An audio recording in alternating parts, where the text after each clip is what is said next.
Portal Mescla no YouTube, especialmente as turmas de Atividade de Tecnologias Imaginárias Estéticas e colegas do grupo de pesquisa TECAV.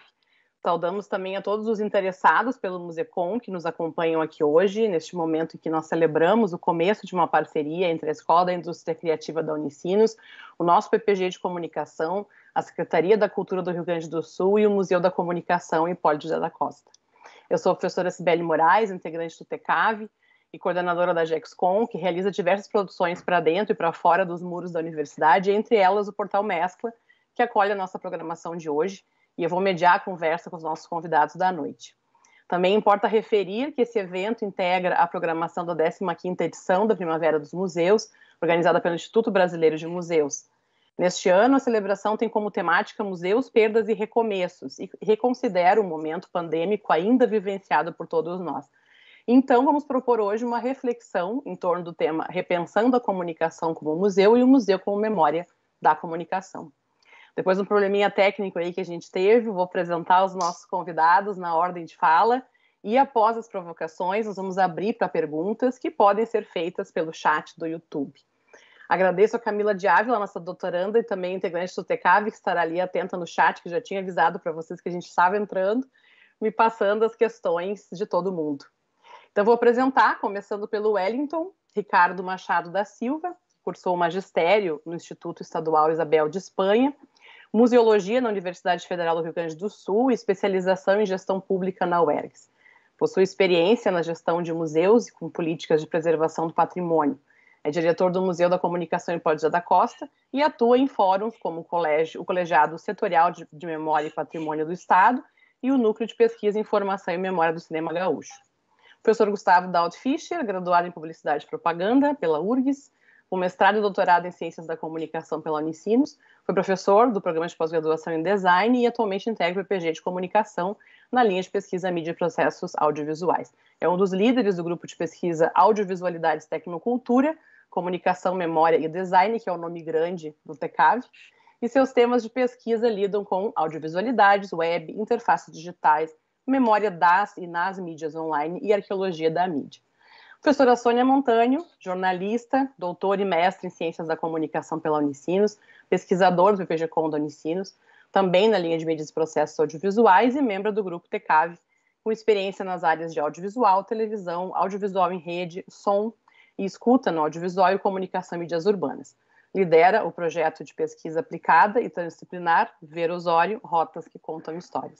Então, queridos, muito boa noite. Deixo para vocês a fala, iniciando então pelo Wellington. Olá, pessoal, tudo bem? Espero que todos e todas nos ouçam bem aqui, me ouçam bem. Qualquer problema que vocês identificarem aí na minha fala, podem sinalizar aqui que a gente tenta corrigir. Em primeiro lugar, assim, eu gostaria de saudar, né, essa iniciativa e essa construção que a gente está dando um pontapé inicial público hoje, mas que já vem, né, já fazem alguns meses que a gente vem conversando e arquitetando, né, organizando essas ideias que certamente vão gerar aí muitos frutos lá para o Museu da Comunicação, para a cultura e para a memória aqui do Estado e também, né, para os processos de educação e extensão, né, da Unicinos e do programa de pós-graduação em comunicação, né, através do grupo Mescla, também ali do TECAV. Bueno, gente, eu gostaria de parabenizar também, saudar, né, nominalmente a professora Cibele, a professora Sônia e o professor Gustavo, né, agradecer também por essa parceria, a gente vem conversando, como citei ali anteriormente, né, nesses últimos períodos, e agora sim, né, a gente vai dando um rosto um pouquinho para essa parceria que a gente vem imaginando. A minha missão hoje aqui, né, a minha função nessa mesa com tanta gente importante e relevante na área da comunicação é trazer um pouquinho, né, um pouco da minha área, assim, que é a museologia, que enquanto profissional de museu, e trazer também para essa conversa, né, para essa conversa tão particular da comunicação e das formas de fazer comunicação, o nosso museu, né, o Museu da Comunicação, um museu vinculado ao Poder Público do Estado, né, ao Estado do Rio Grande do Sul, à Secretaria de Estado da Cultura do Rio Grande do Sul, e que, para além, né, de uma unidade de Estado, é um museu de todos e todas nós, né? Especialmente, né, vocês que nos assistem hoje, discentes e docentes, né, da área da comunicação, e que vão estar, né, depois, para além da universidade também, né, estarão aí produzindo produzindo as diversas formas de fazer a comunicação, e certamente também gerarão muitos frutos para estarem lá no nosso museu futuramente. Bueno, mas antes de aprofundar aqui um pouco desse assunto, eu gostaria de pedir se é possível colocar a apresentação. Eu não sei se ela já está no ar aí, Sibeli. Acho que está entrando. Pode deixar na primeira lâmina mesmo. Bueno, gente, então, para quem não conhece, né, eu vou introduzir um pouco aqui o Museu da Comunicação Hipólito José da Costa. É muito curioso, né, e até essa semana, em um dos projetos que a gente estava desenvolvendo, a gente brincou assim, né, vou falar dele mais no final, mas num podcast que a gente estava gravando, a gente estava brincando, né, que o Museu da Comunicação ele não é, né, um projeto de internet, por mais que alguém tenha o seu primeiro contato com ele através das redes, né, ele é um museu real, concreto, e existe, né, ele fica situado, para quem não conhece, no centro histórico de Porto Alegre, então na Rua dos Andrades, com a Caldas Júnior, né, conhecida outrora por Esquina da Comunicação, né, tão relevante, porque do outro lado da rua ali a gente tem a Rádio Guaíba, o Correio do Povo, né, então assim, uma esquina bastante marcante do ponto de vista da comunicação aqui para a capital gaúcha. E ele é uma instituição que completou agora no mês de setembro, né, no dia 10 de setembro, ele completou os seus 47 anos de vida.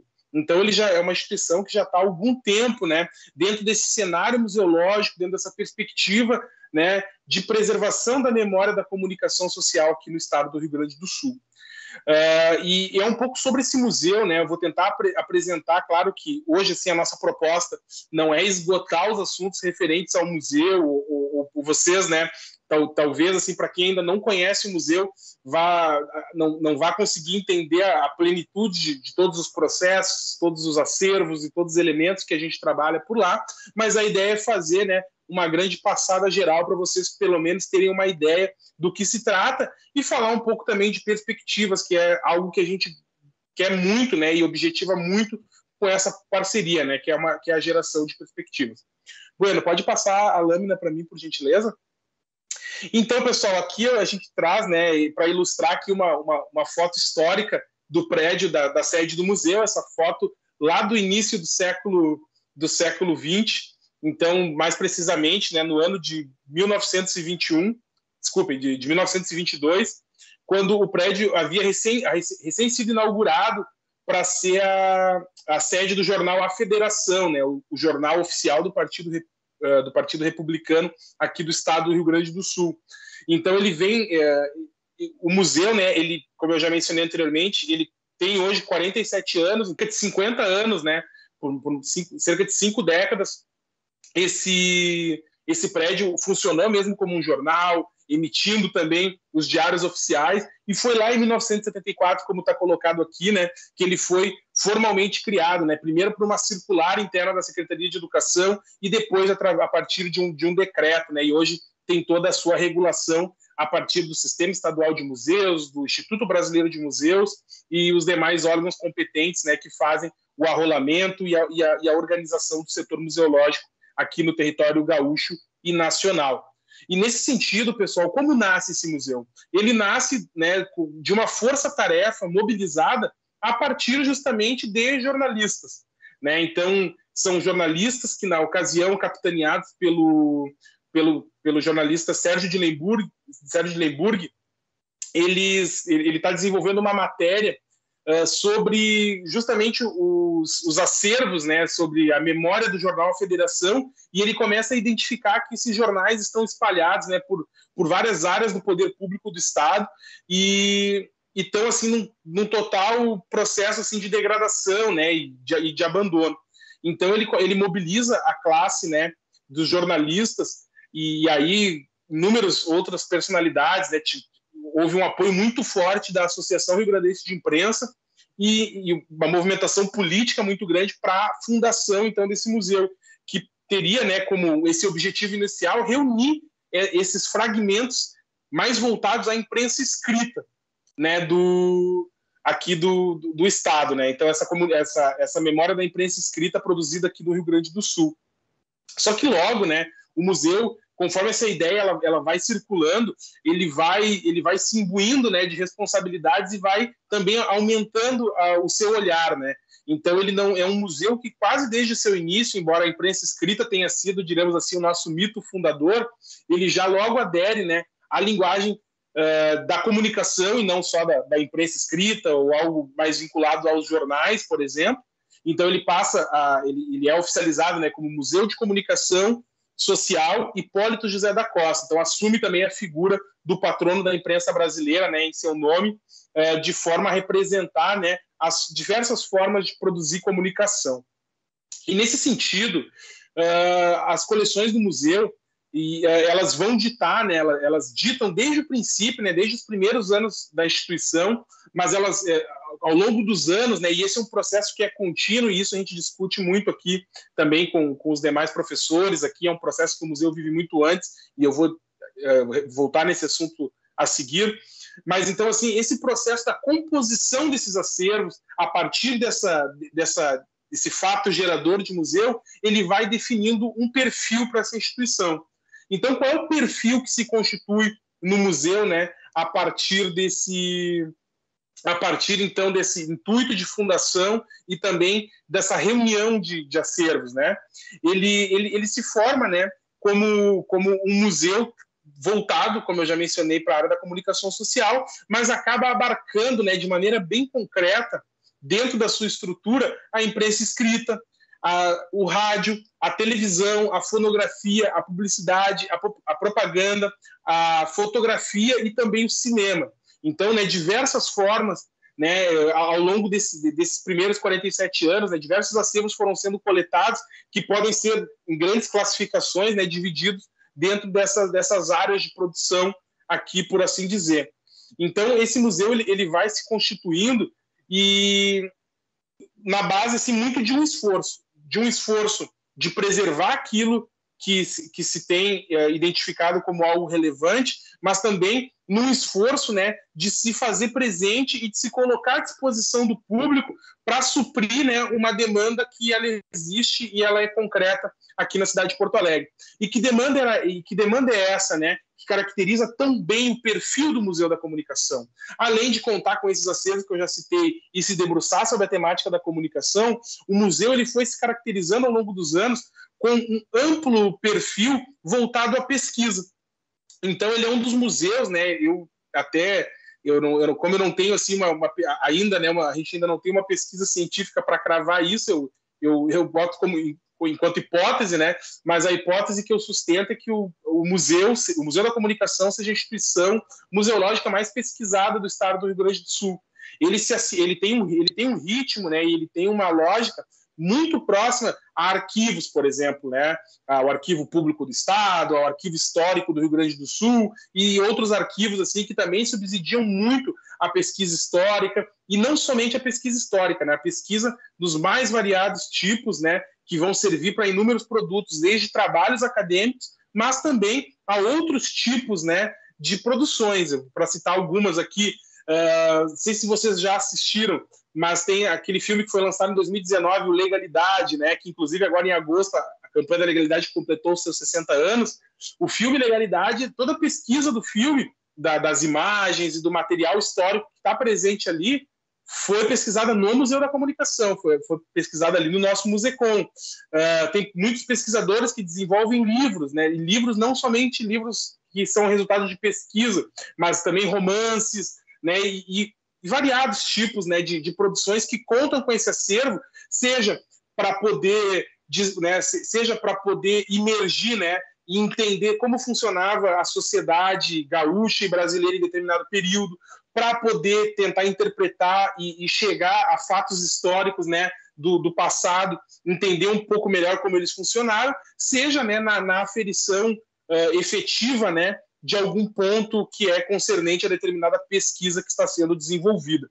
Então, esse é o grande perfil hoje que caracteriza a nossa instituição, um museu da comunicação dividido em áreas, né, dentro dessa comunicação, áreas que também hoje, né, tem mudado, e eu vou falar rapidamente sobre isso, mas acho que os demais professores que vão vir depois de mim vão aprofundar também nesse assunto, nas áreas, né, que vão cada vez, né, a comunicação ela tem cada vez se transformado mais e o museu precisa estar muito atento a isso. Pode passar o slide, Então, gente, hoje, né, atualmente o museu ele se organiza, né, muito a partir de um instrumento técnico, mas que tem uma base, né, legal e científica. Quando eu digo uma base legal é porque ele é normatizado e indicado e existe uma obrigatoriedade do ponto de vista dos museus de o terem, que é o plano museológico, né, científico, porque também ele é uma competência técnica desenvolvida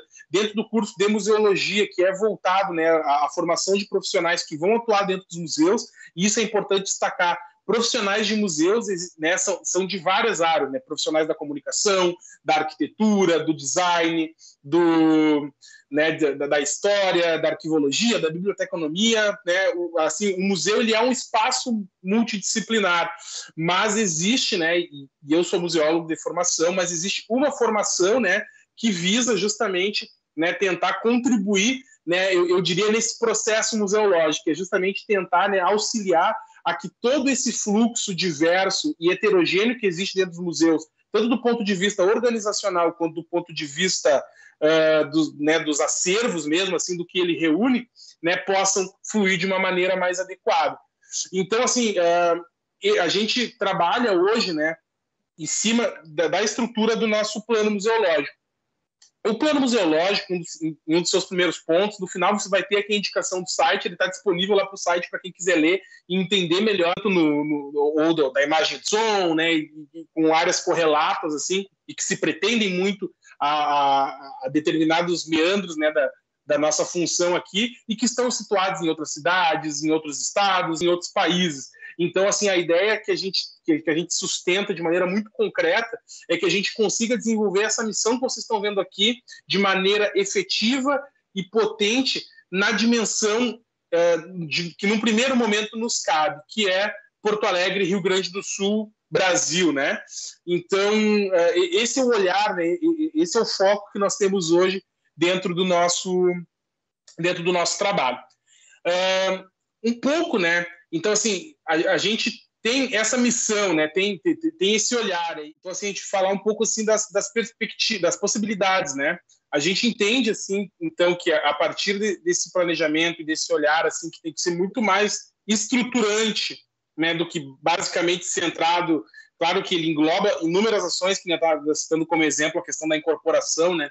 Mas para além, né, de processos pontuais, ele muito mais estruturante. Então, a gente tem pensado hoje em um museu, né, tentando buscar, né, justamente essas conexões, o museu estar mais próximo da comunidade que produz essa comunicação e também estar inserido nesses espaços.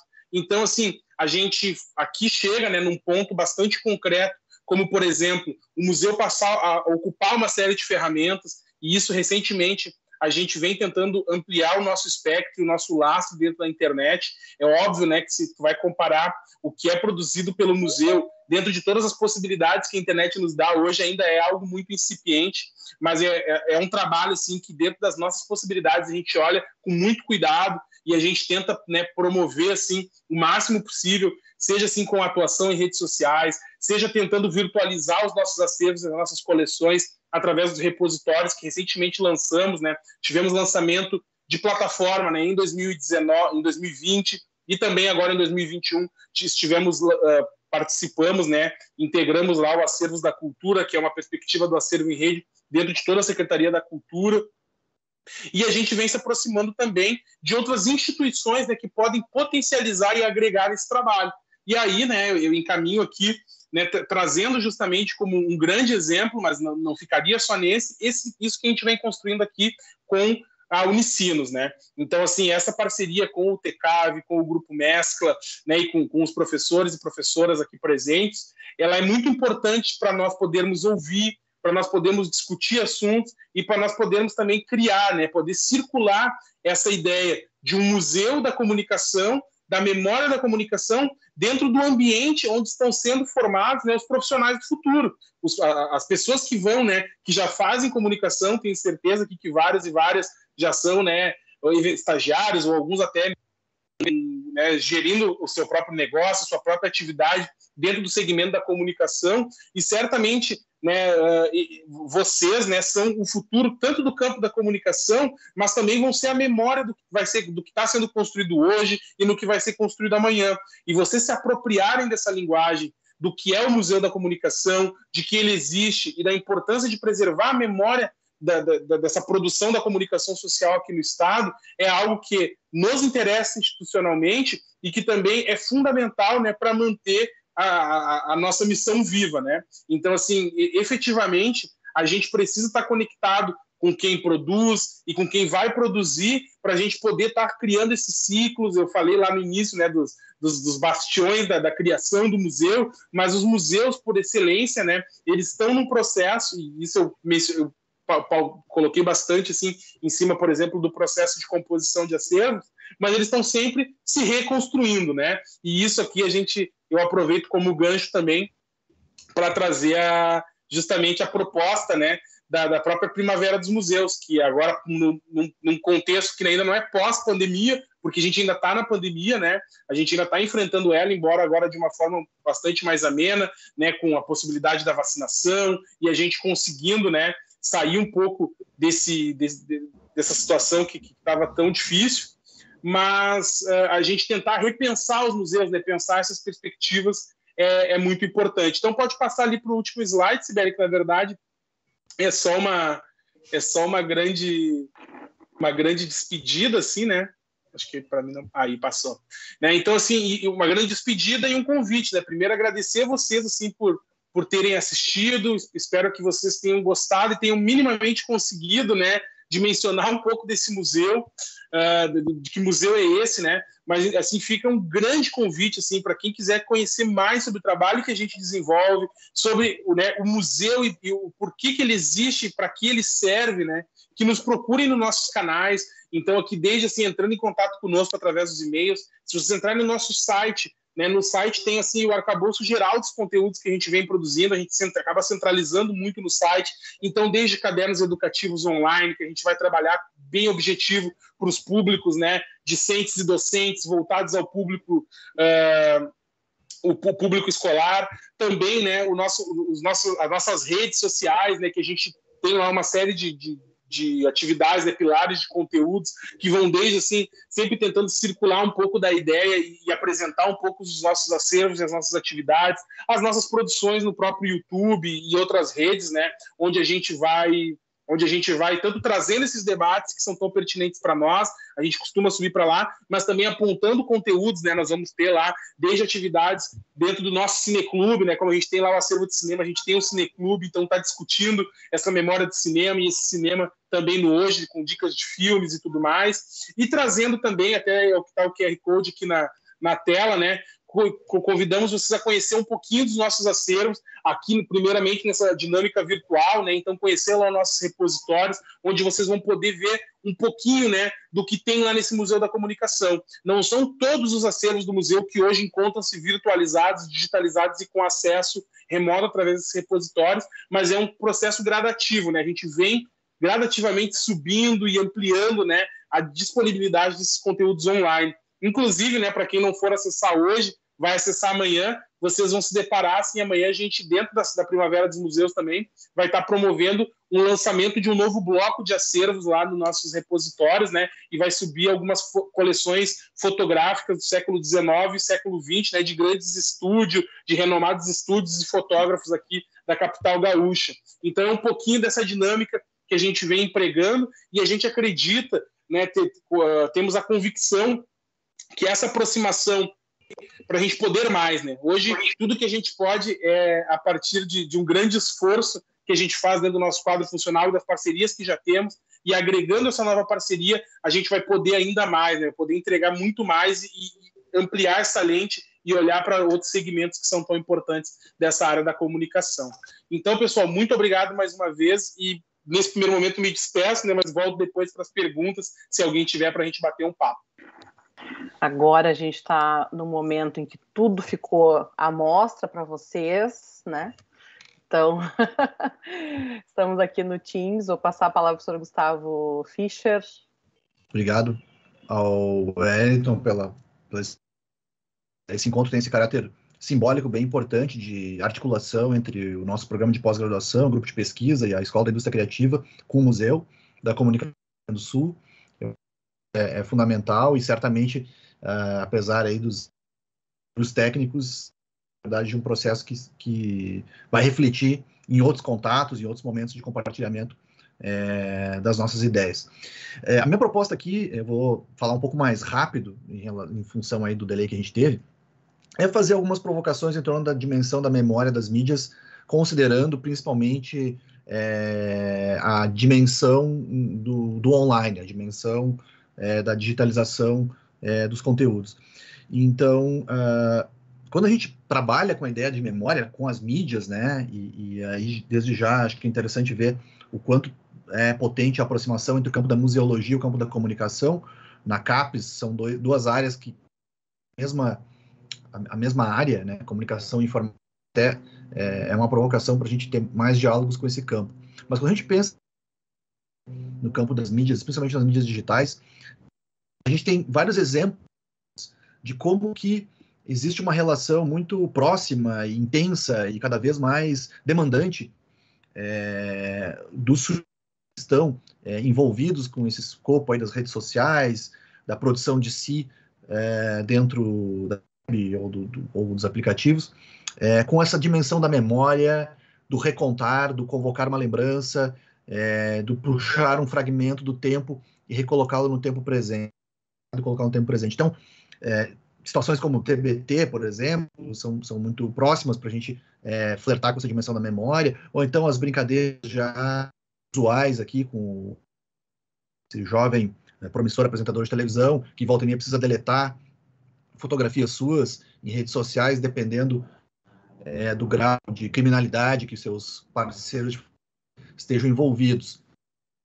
Ou então, quando a gente um pouco mais na dimensão do que pelo menos me interessa mais, as mídias, quando a gente percebe que a memória, ela vai, dentro dessa nossa tecnocultura contemporânea, ela vai flexionando, principalmente quando a gente pensa na relação entre os meios de comunicação tradicionais e o ambiente digital, né? Então, por exemplo, se a gente tomar a Rede Globo, por exemplo, a gente pode pensar que desde a memória televisiva, por exemplo, ela opera como parte da grade da programação em video show, né, que hoje não existem mais, do ponto de vista do fluxo normal da TV Globo, mas há outros programas que a Globo faz sobre programas, ou que o Multishow faz sobre programas da Globo, como na época do Big Brother e tal.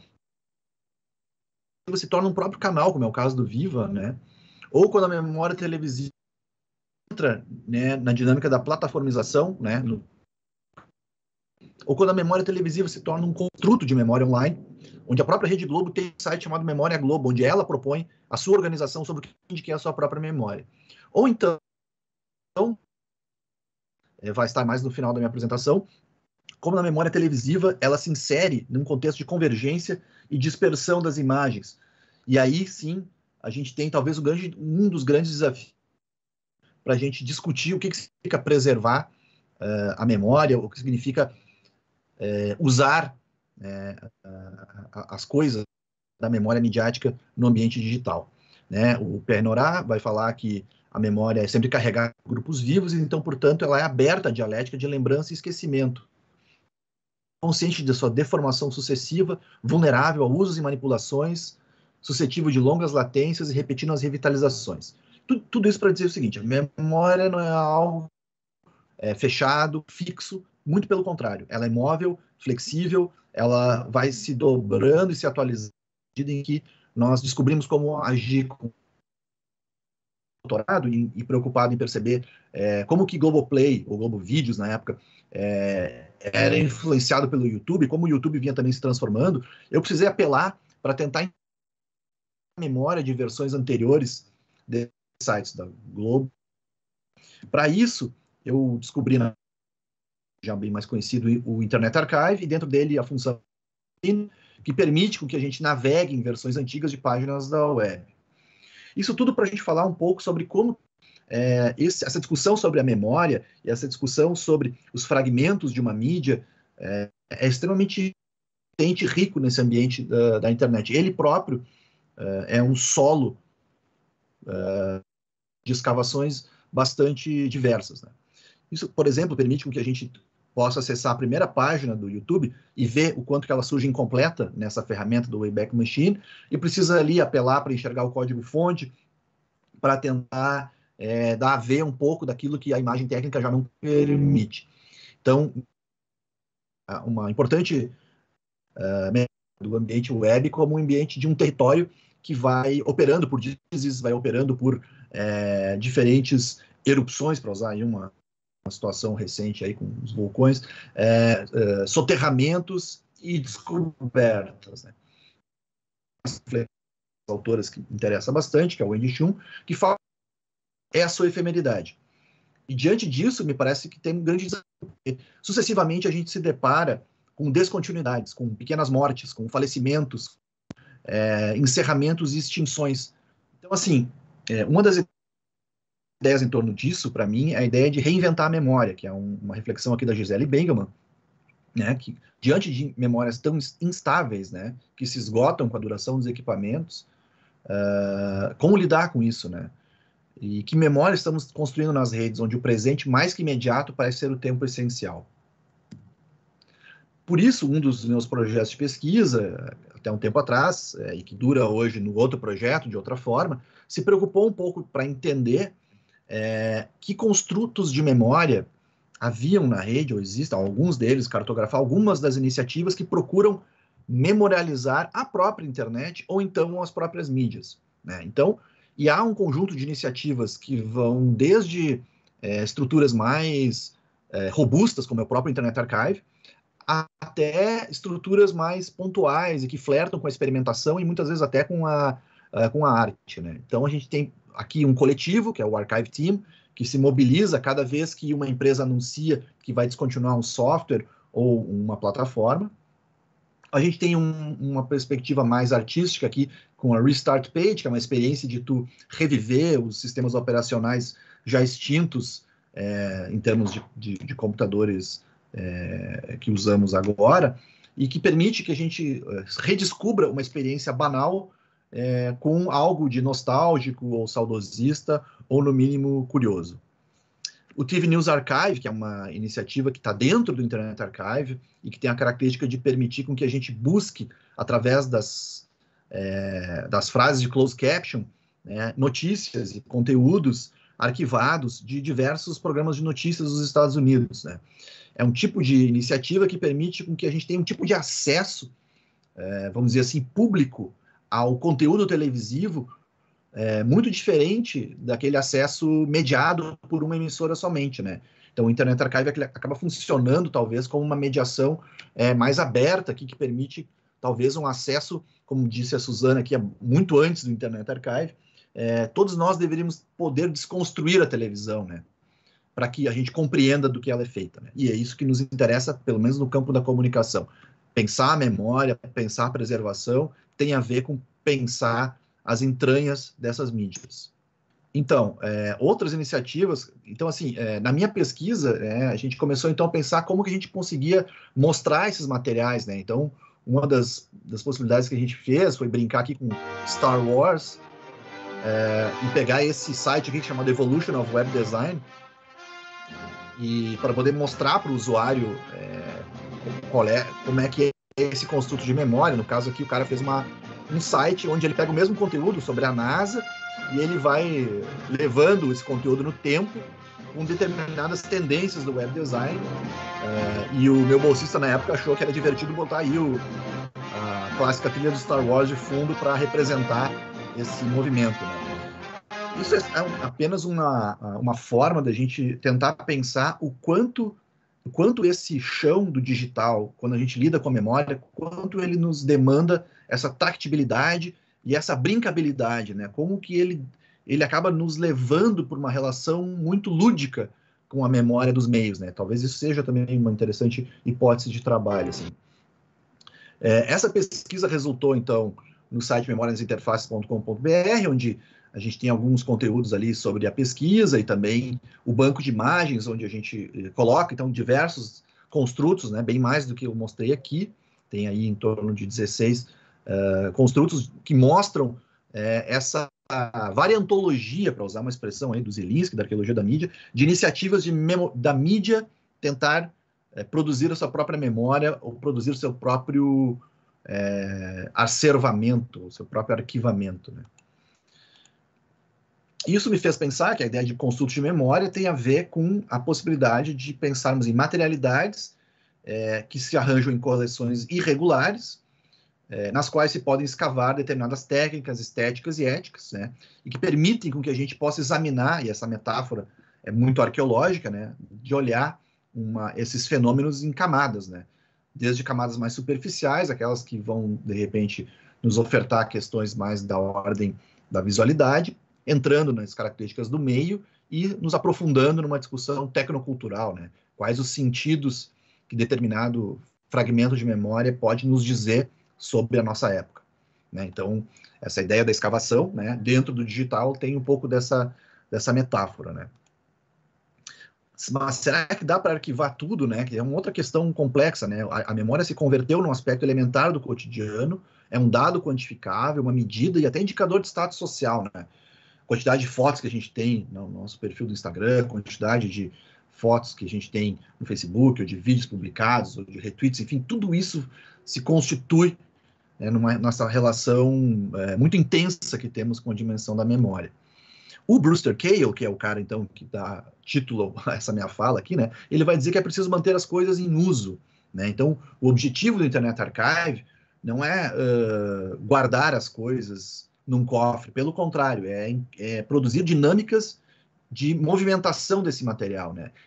E ao movimentarmos esse material, vamos podendo construir outras coisas com essas memórias, e com isso, talvez entrando um pouco em coerência com a perspectiva do Henry Bergson, que vai nos falar que a vida é evolução criadora, né? Então, que a gente não para de criar e evoluir e não fica, digamos, sentado no passado. O passado é ativo dentro de nós e impulsiona o futuro.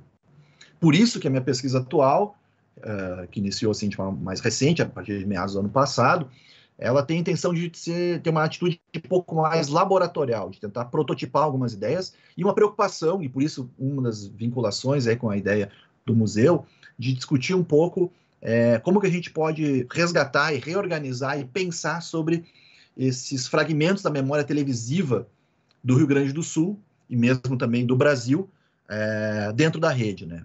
Então, por isso que eu voltei para aquele último termo, né, como a memória televisiva se insere no contexto de convergência e dispersão, porque, por exemplo, a gente faz aqui na pesquisa, junto com o apoio dos bolsistas, escavações, e, por exemplo, aqui são imagens da TV Guaíba, né, que atualmente pertence, na verdade, foi extinta, e o espaço, enfim, foi comprado pelo Grupo Record, né, e aí quando a gente vai escavando e resgatando esses materiais online, vai percebendo, por exemplo, que eles são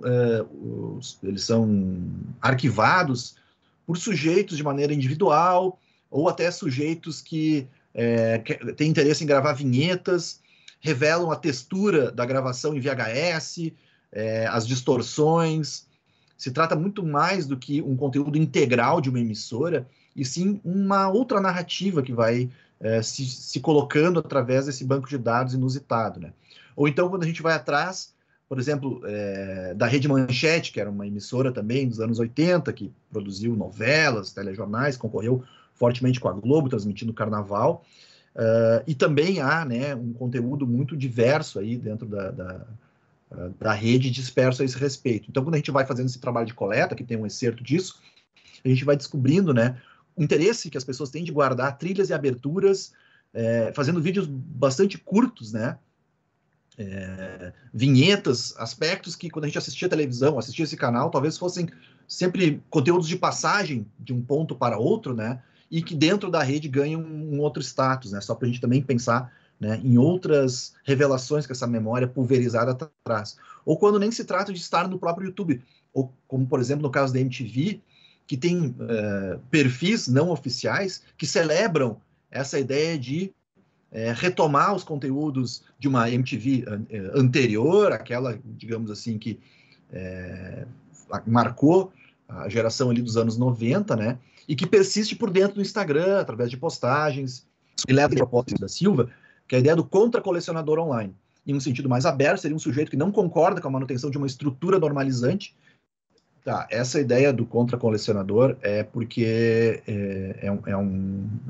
me pareceu uma interessante denominação para esse processo de coleção do online feito de forma não normalizante ou não institucional. E eu acho que também é um desafio a gente pensar nisso agora, no momento que todo mundo se torna um ambiente de acervo, né?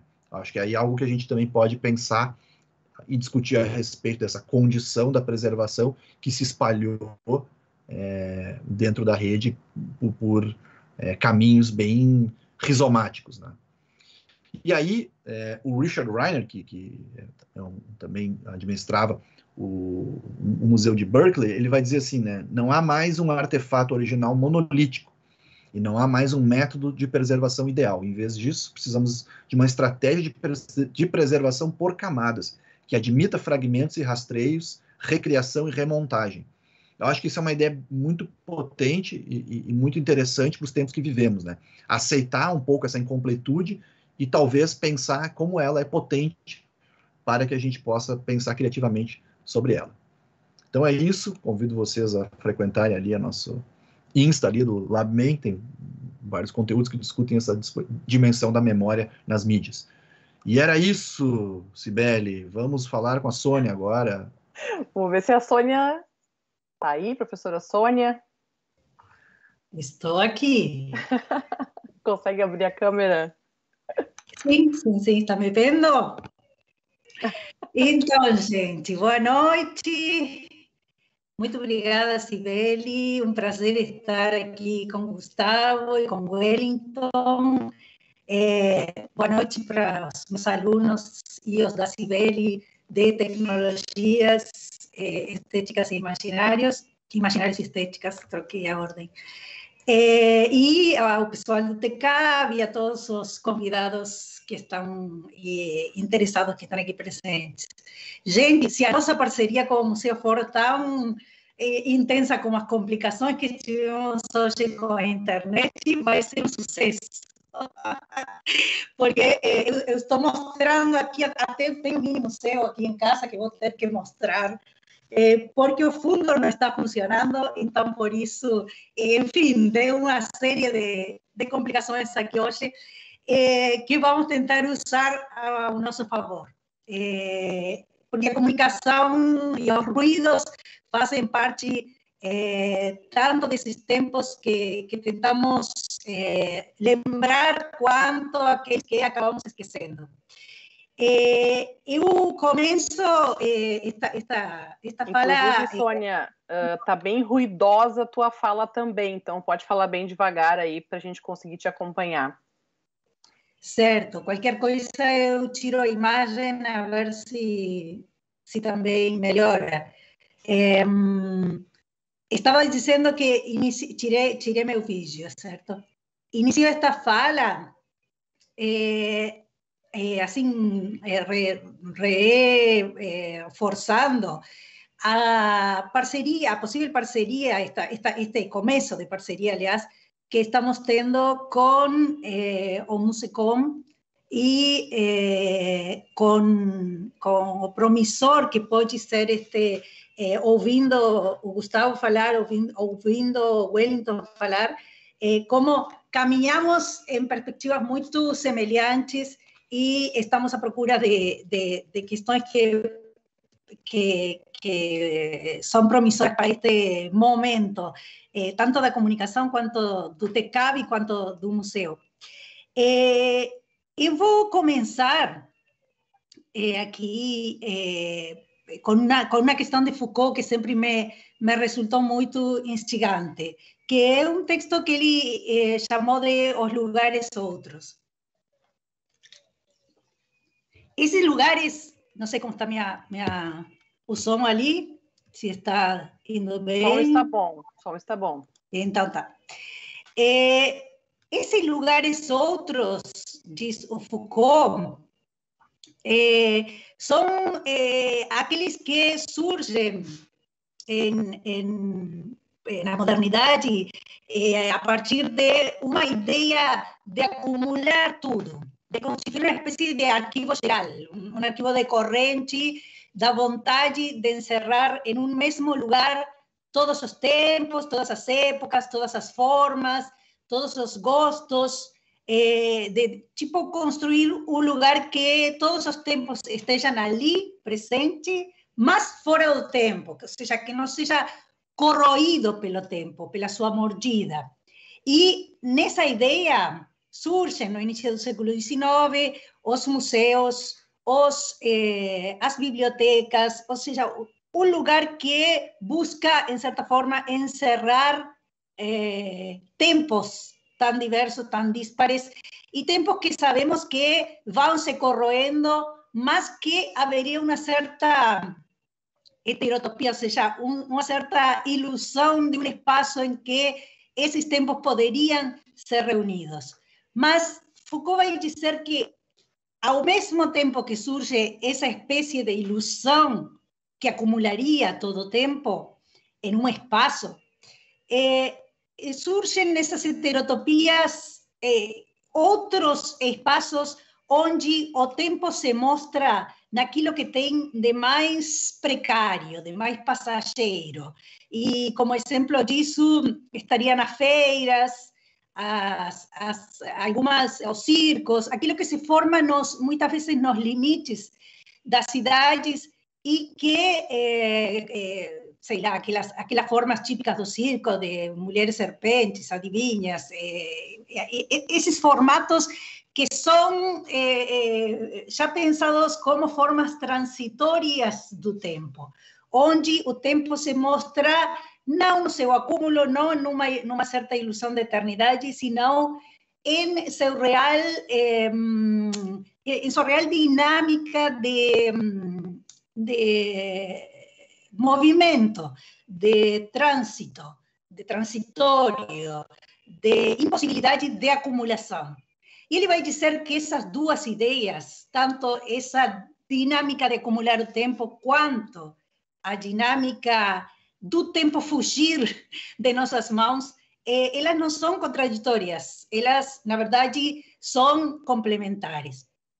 E nessa perspectiva, então, de Foucault, que ele vai dizer também que cada época cria suas próprias heterotopias. E conhecendo uma heterotopia, conhecemos também sua época, a época que a cria. Então, a partir dessa ideia, eu fiquei pensando um pouquinho como é que podemos pensar essas heterotopias e essas duas dinâmicas das heterotopias dos lugares outros em relação às temporalidades da comunicação, em relação às temporalidades de um museu de comunicação. Então, comecei a pensar em essas formas da comunicação habitar nos museus, com um pouco essa dinâmica de guardar o tempo, essa dinâmica de preservação que, na verdade, é extremamente meritória. Quando eu ouvia o Wellington falar, dizia, pensava que interessante que é buscar, não perder os diferentes rastros de nossa comunicação no Rio Grande do Sul e das diferentes mídias que vão sendo características desta região ou que são apropriadas de alguma maneira muito específica nesta região. Então, guardar isso, por um lado, em um lugar, e por outro lado também reconhecer todas as dinâmicas de fuga que essa comunicação tem nas salas de cinema, nas pontas dos dedos, dos vídeos ou dos podcasts, ou que se produzem com aquele dispositivo que temos hoje de produção de imagem e de som tão ativo, que tem produzido em poucos anos muito mais imagem e som que o restante dos séculos em que a técnica vem produzindo audiovisual, nos formatos de uma TV dentro do ônibus, ou em tantos lugares em que a comunicação se expande pelas ruas, nessas formas em que o tempo se mostra transitório e que um dia pode vir a estar ou não dentro de um museu de comunicação. Mas, se pensamos essas duas dinâmicas heterotópicas em rede, e que aí está um pouco também o meu lugar de fala do Laboratório de Audiovisual em Rede, que está dentro do meu projeto de pesquisa, dentro do TECAV, pensar em uma rede imaginária, tanto a heterotopia da acumulação quanto a heterotopia do trânsito. Reunir, imaginar um grande museu onde dialogam todos os objetos que possam estar dentro daquele espaço do museu, quanto os objetos comunicacionais que estão ao redor desse lugar onde estamos vivendo nesse momento, que seria o nosso estado do Rio Grande do Sul. Então, tanto essa dimensão das mídias mais transitórias, de milhões de vídeos que fizemos e que temos guardados nas memórias de nossos computadores ou de nossos celulares, quanto aquilo que está dentro do museu, quanto grandes máquinas de produção de jornais, de programas televisivos, de som do início do rádio, de diferentes temporalidades, mas pensando como todas essas formas temporais, comunicacionais, estão hoje em comunicação, estão hoje em diálogo. E, nesse sentido, podemos reunir, então, coisas que não estão reunidas em nenhum lugar visível, pelo menos. E podemos compreender como nenhuma memória, como já o Gustavo enfatizava bastante, é estática. E como toda a mídia, toda e qualquer mídia, desde um emoji até um jornal impresso ou um alto-falante, tem sua própria memória, e não somente tem sua própria memória, sino que ela também evoca memórias que são diferentes para um, para outro, e que para uma cultura podem... Opa! Alguém acha que está com o som aberto?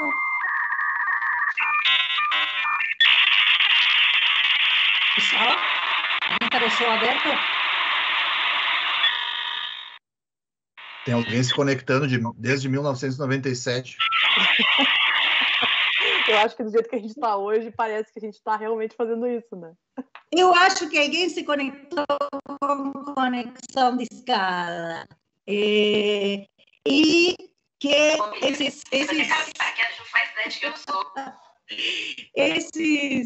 esses nossos... Hoje a comunicação estava ruidosa, mas este ruído agora foi proposital, gente. Esse som de conexão de escada, para muitos de vocês que nasceram até depois dessas experiências, não diz muita coisa.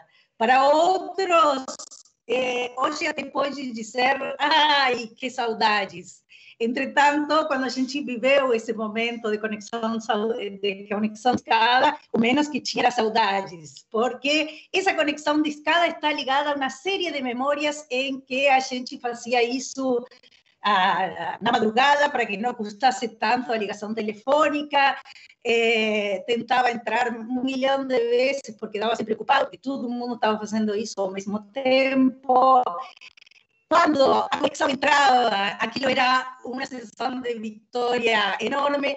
E hoje a gente ouve e lhe dá completamente outros sentidos. Esse significado, aquele esforço todo passou a ter um outro significado, mas ao mesmo tempo nos transporta para um tempo que não existe mais esse tempo, não é para esse tempo que nos transporta para um tempo que está entre aquele dos anos 90, do grande esforço da conexão de escada e, às vezes, muita impaciência nossa para poder nos conectar, e um tempo de hoje que já passamos por muitas outras experiências e que nos faz olhar para esse som e para a memória que esse som evoca de uma outra maneira.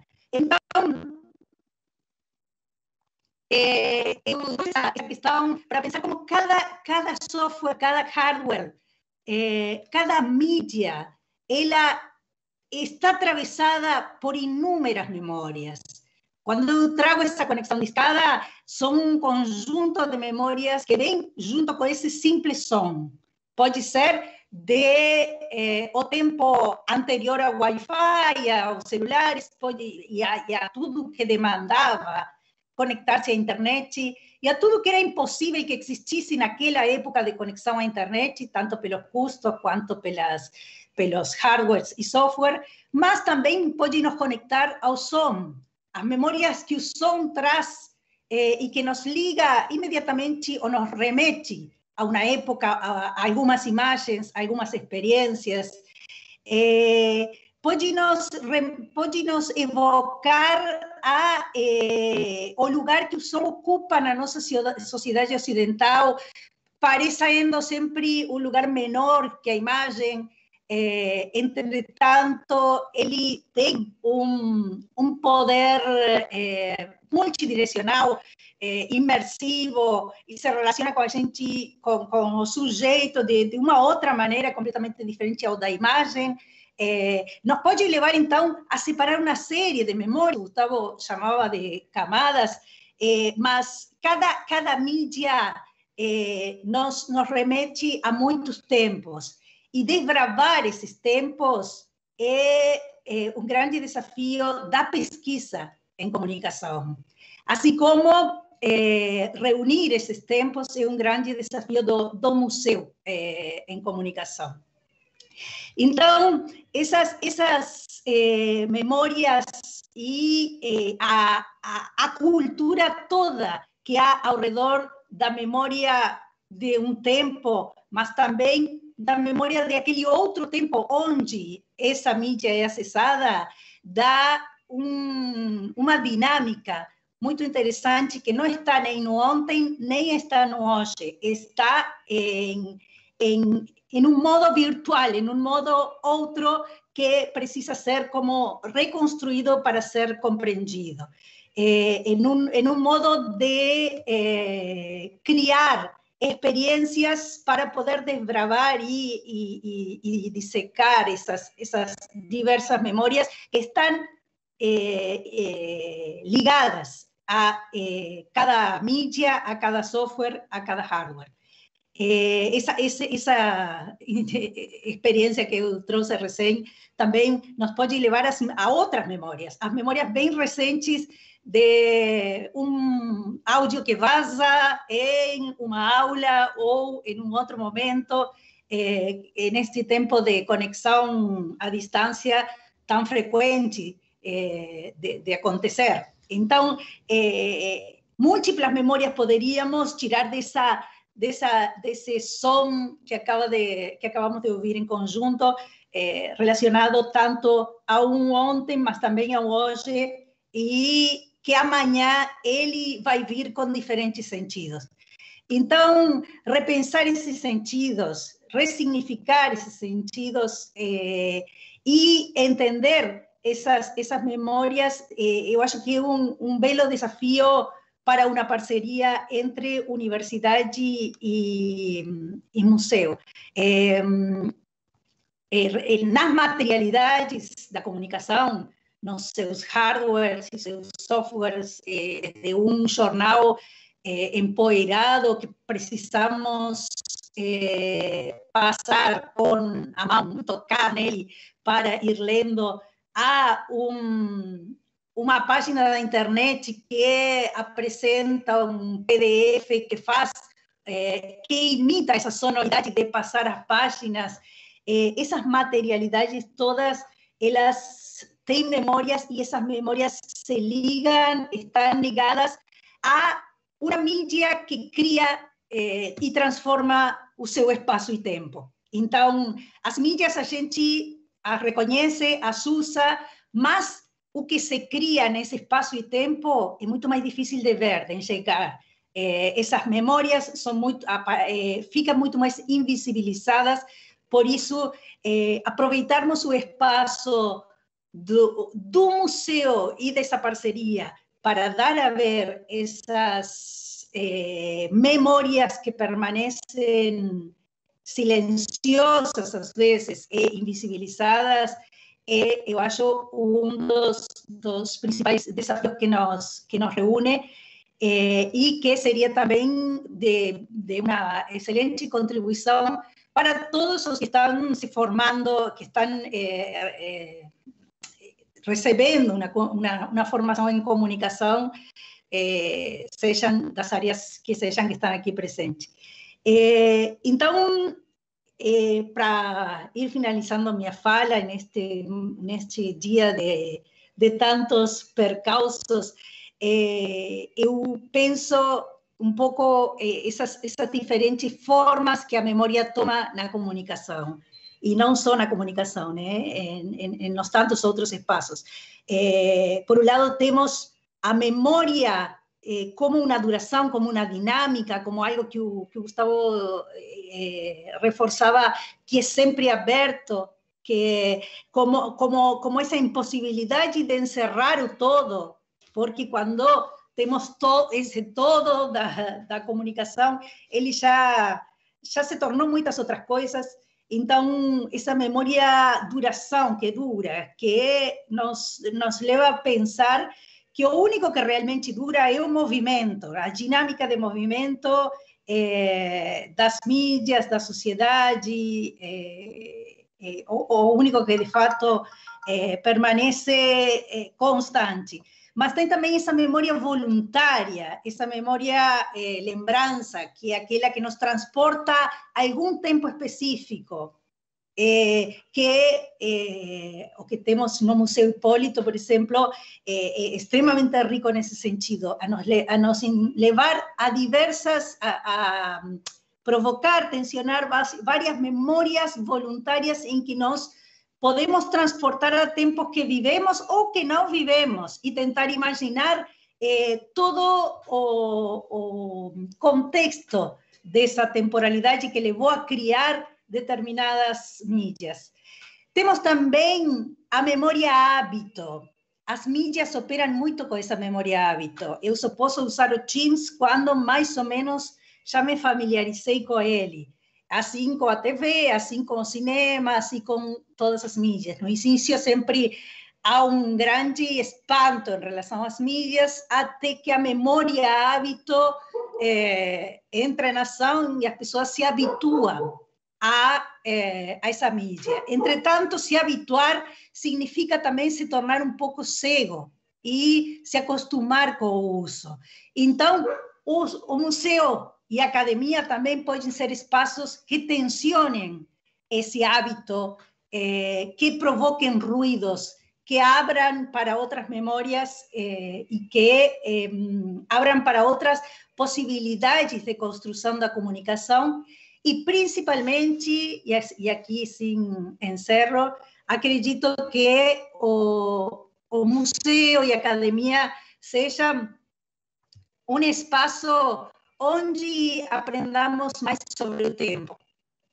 Afinal, o que é o tempo, né? O tempo é esse aprendizado de muitas muitos livros de história em que o passado está atrás, o presente está aqui agora e o futuro está na frente, ou há uma grande dinâmica temporal onde aquelas mídias que estão no museu são transformadas constantemente e transformam constantemente as mídias que fogem e estão nessas temporalidades transitórias.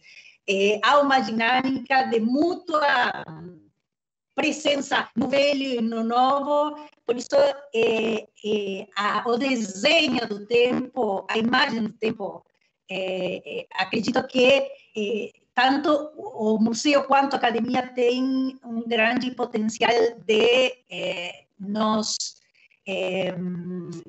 nos ensinar a pensá-lo de outra maneira. E acho que isso teria muita força como contribuição à comunicação, mas como contribuição também de um outro tempo que é mostrado no museu. Volto a agradecer esta oportunidade e, principalmente, tudo que a partir daqui vai acontecer. Obrigada, Sônia. Enquanto a gente ouvia a Sônia, para variar, a gente teve mais um problema técnico, o Wellington caiu, não conseguiu voltar. Então, assim, hoje é um dia que nos apresenta uma série de questões interessantes para a gente pensar, né? Acho que em função também da nossa dificuldade técnica aqui, vamos encaminhar um encerramento, a gente ia abrir para questões, mas como o nosso chat agora aqui fica restrito a quem tem acesso ao Teams, né? Quem tá fora não conseguiria fazer perguntas, nós vamos encerrar, né? Encerrando esse nosso encontro aqui. Eu queria fazer uma fala só para amarração dessa nossa conversa, que eu acho que depois também entrego para o Gustavo e para a Sônia falarem alguma coisa, né, para a gente finalizar, mas me chamou bastante a atenção duas frases que o Gustavo trouxe na apresentação, né, manter as coisas em uso e a preservação em camadas, que também estão ali entre os dilemas que o Wellington nos apresentou, né, de uma outra forma, mas elas estão presentes. E aí toda essa experiência que a gente viveu aqui hoje, e a fala da Sônia me provocou a pensar a maneira como isso aqui vai ficar para a posteridade, né? Eu até fiz uma brincadeira, pedi para o Gabriel Esteves, que é o nosso técnico que estava ali tentando passar o sinal para o YouTube, que acabou caindo, a gente fez toda uma fala enquanto vocês estavam lá tentando assistir, como é que a gente vai fazer. Pedi para o Gabriel agora, Gabriel, ele está gravando pelo OBS, né? Então ele estava com a tela cheia para fazer uma gravação que a gente considera decente ou bonita, né? Aquilo que a Sônia falou, que opaca, que não mostra a nossa tela. E eu pedi para ele passar a gravar a partir de agora com a tela do Teams aparecendo, com esse espaço de chat que não funciona, com as pessoas aparecendo aqui ao lado, porque isso fica registrado também, essa experiência toda fica registrada. Nós vamos produzir um vídeo dessa fala, provavelmente, para conseguir deixar esse material registrado ali no Portal Mescla. Então, é interessante também pensar nessa questão, né, que a Sônia trouxe. A partir de um tempo um pouco mais adiante, essa vivência aqui, esses sons que a gente está ouvindo agora e essa experiência de tela que a gente está vivenciando, ela vai fazer rememorar esse tempo de pandemia que a gente vivenciou, né, e esse tempo de tecnologias em transição, né, e de pessoas em transição, de museus em transição, pesquisa em transição que a gente está vivenciando neste momento. Acho que tem tudo a ver com a proposta também da Primavera dos Museus e da pesquisa que o próprio TECAV realiza, né, e também a provocação que a gente está fazendo para o Musecom e que o Musecom também está abrindo as portas, né, tanto midiaticamente falando quanto fisicamente falando, para que a gente consiga propor intervenções e experimentação. Que eu acho que essa aula de hoje, essa live, foi uma experimentação completa. Então, eu não sei, Gustavo, Sônia, querem comentar? Eu acho que essa é a grande alegoria, né? O ruído como gesto de compreensão do tempo que a gente vive. O Teams nos dizendo assim, não aguento mais remoto. Deu. Eu vou parar de funcionar. Saiam de casa. De máscara. Mas saiam de casa para fazer alguma coisa. Mas, brincadeiras à parte, eu acho que é importante a gente justamente aproveitar isso para pensar como que a gente vai organizar e falar a respeito desse tempo, né, do que ele vai carregar de memória, de um modo de ser ruidoso, não só por questões técnicas, por questões também da ordem do convívio, da ordem da ausência da empatia, e uma série de outros ruídos que também são menos nobres estéticos, também compõem esse momento difícil que a gente está passando. Gustavo congelou agora, não sei se faz parte. Tudo programado. Tudo programado. Eu acho extremamente interessante, ou seja, preferia que não tivesse acontecido tanto ruído, mas porque a gente tira o ruído fora, ou seja, tipo, se eu perguntar depois para os meus alunos, que estou vendo vários ali, e aí, que foi, como é que foi a fala sobre a memória e os museus. O que ficou foi isto porque o restante teve ruído. Ou seja, eu que corto fora o ruído. E cuidado, que às vezes estou tirando fora o melhor, o que mais me pode dar pistas para entender. Ou até isso, a própria a comunicação. Bom, passa de um ponto a outro, porque no meio teve pandemia. Então, como é que foi como é que essa comunicação se reinventou em tempos de pandemia? Então, a gente tende, nas montagens que faz, a cortar os ruídos. Não existe. Isso não faz parte do governo no que ficou claro. E justamente, talvez, uma chamada de atenção para essas memórias menores, ruidosas, essas que dão trabalho buscá-las. E essas são, geralmente, as que mais dizem, as que mais dão significado, mais importantes. Isso. Especialmente a gente pensar no som, né? A gente tinha até um tempo atrás uma preocupação tão grande com a imagem, e hoje a gente até consegue aguentar uma imagem congelada ou sem imagem, mas o áudio, ele nos impossibilita, né, de fazer contato, que é algo que a gente também não percebia até então. Então, vamos encerrando por aqui, gente. Vamos deixar gravada essa fala, esse desafio ali para o Wellington quando ele assistir, né? E para o pessoal do Musecom também, um agradecimento a todas as pessoas que estiveram com a gente, enfrentando essa noite bravamente, e deixamos registrado aqui que essa parceria ela tende a gerar frutos bastante interessantes para a universidade também, para o nosso Museu da Comunicação no Rio Grande do Sul. Obrigada, gente. Valeu, Sônia, Gustavo, Wellington. Obrigado. Até. Abraço. Valeu.